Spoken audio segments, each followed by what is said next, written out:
اس میں ہم دیکھیں اگر امام علی مقام کے خطبات ہوں یا آپ کے خطوط ہوں،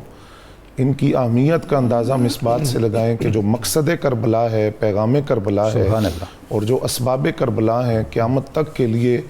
امت تک جن خطوط نے اور خطبات نے پہنچائے، وہ وہی خطبات اور خطوط ہیں جو امام علی مقام نے سفر کربلا میں مختلف مواقع پر لکھے یا ارشاد فرمائے۔ سبحان اللہ۔ جس وقت امام علی مقام امام حسین رضی اللہ تعالیٰ عنہ سے بیعت طلب کی گئی تو لفظ یہ لکھے گئے گورنر مدینہ کو، فَخَذَا حُسَيْنَ وَعَبْدُاللَّهِ ابن عمر وعبداللہ ابن زبیر، کہ امام علی مقام حضرت عبداللہ ابن عمر، حضرت عبداللہ ابن زبیر، ان سے بیعت لو اخذاً شدیدہ، اللہ اکبر، کہ یعنی سختی کے ساتھ ان سے بیعت لی جائے، لیست فی رخصۃ حتی یبایعوا، اس میں کسی قسم کی ڈیل نہیں دکھائی جائے گی یہاں تک کہ یہ بیعت کر لیں۔ اور پھر اس کے ساتھ یہ جملہ لکھا گیا فَمَن لَمْ يُبَایِعْکَ إِلَیَّ بِرَأْسِهِ مَعَ جَوَابٌ کِتَابِی ھَذَا، ان میں سے جو بیعت نہ کرے میرے خط کے جواب کے ساتھ اس کا سر مجھے بھیجا جائے۔ اللہ امام علی مقام امام حسین رضی اللہ تعالیٰ عنہ کو جس وقت گورنر مدینہ نے طلب کیا، آپ تشریف لائے گورنر مدینہ کے سامنے اور آپ کو یہ خبر دی گئی کہ یزید تخت نشین ہو گیا ہے اور اس نے بیعت طلب کی ہے اور بڑی سختی کے ساتھ بیعت طلب کی ہے، تو امام علی مقام امام حسین رضی اللہ تعالیٰ عنہ جو لفظ وہاں ارشاد فرمائے، آپ نے فرمایا ایھا الامیر، اے والی مدینہ، انا اہل بیت النبوہ، ہم اہل بیت نبوت ہیں، سبحان اللہ، ومادن الرسالہ،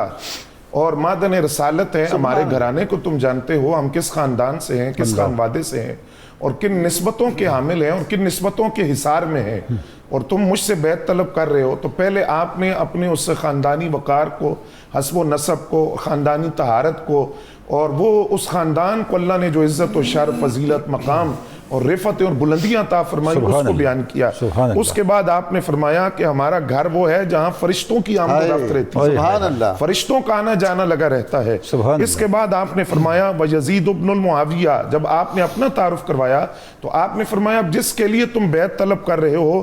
رجل فاسقن، وہ ایک فاسق آدمی ہے۔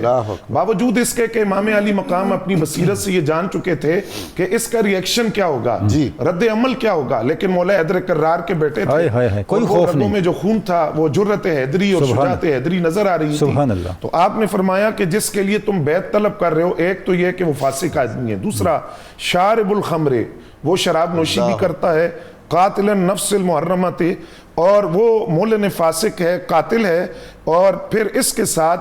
وَمِثْلِي لَا يُبَایِعُ، ایسے شخص کی بیعت نہیں کی جا سکتی۔ سبحان اللہ، جس بندے کے اندر یہ رذائل ہوں، جس کے اندر یہ اخلاق مذمومہ جس کے ہوں، ایسے شخص کی بیعت نہیں کی جا سکتی۔ لہٰذا ایک طرف تو میری ذات کو دیکھو کہ میں کن نسبتوں کا حامل ہوں، میرا کردار کیا ہے، میں کس آغوش میں پلا ہوں، میں کس گھرانے میں پرورش پایا، اور دوسری طرف تم یزید کا کردار دیکھو جس کے لیے تم مجھ سے بیعت طلب کر رہے ہو۔ اچھا، اسی موقع پر آپ نے 3 باتیں امت کے سامنے واضح کر دی۔ فرمایا کہ میں ایسے حاکم کی بیعت کروں گا جس میں یہ 3 باتیں ہوں، العامل بالقرآن، وہ قرآن مجید پر عمل کرنے والا ہو، القائم بالقسط، عدل کا نظام قائم کرے، الحافظ لحدود اللہ، وہ حدود اللہ کی حفاظت کرنے والا ہو۔ تو تم بتاؤ کہ ان 3 باتوں میں سے کون سی بات ہے جو یزید میں پائی جاتی ہے؟ کیا وہ قرآن مجید پر عمل کرتا ہے، یا اس نے عدل و انصاف کا نظام قائم کیا، یا وہ حدود اللہ کی حفاظت کر رہا ہے، بلکہ وہ تو حدود اللہ کو پامال کر رہا ہے۔ تو یہ بات جب امام علی مقام نے اس وقت والی مدینہ کے سامنے کہی جس نے آپ سے بیعت طلب کی تھی، تو وہاں آپ کو مروان موجود تھا وہاں، تو مروان نے کہا کہ قرآن مجید کی آیت ہے، اے ایمان والو اللہ کی اطاعت کرو، اس کے رسول کی اطاعت کرو، وَأُولِي الْأَمْرِ مِنْكُمْ، تم میں سے جو حکمران بنائے جائیں ان کی فرما برداری کرو، اطاعت کرو۔ تو امام علی مقام امام حسین رضی اللہ تعالیٰ عنہ نے گویا اپنے اس کردار سے اور خطبے سے بتایا کہ تو قرآن اس کو سکھا رہا ہے کہ تم نے صرف قرآن پڑھا ہے، ہمارے گھر میں اترا ہے، ہمارے گھر میں قرآن اترا ہے، جتنی قرآن شناسی ہمیں ہے اور جتنا قرآن میں جانتا ہوں، اور میں اس باپ کا بیٹا ہوں کہ جنہوں نے اعلان کیا تھا کہ قرآن کی ہر آیت کے بارے میں مجھ سے پوچھو، رات کو اتری ہے یا دن کو اتری ہے، اور اس کا شان نزول کیا ہے اور وہ کس پس منظر میں اتری ہے۔ تو فرمایا کہ میں قرآن زیادہ جانتا ہوں۔ امام علی مقام امام حسین رضی اللہ تعالیٰ عنہ کے سامنے جب قرآن کی آیت پیش کی گئی تو آپ نے فرمایا کہ تم نے صاحب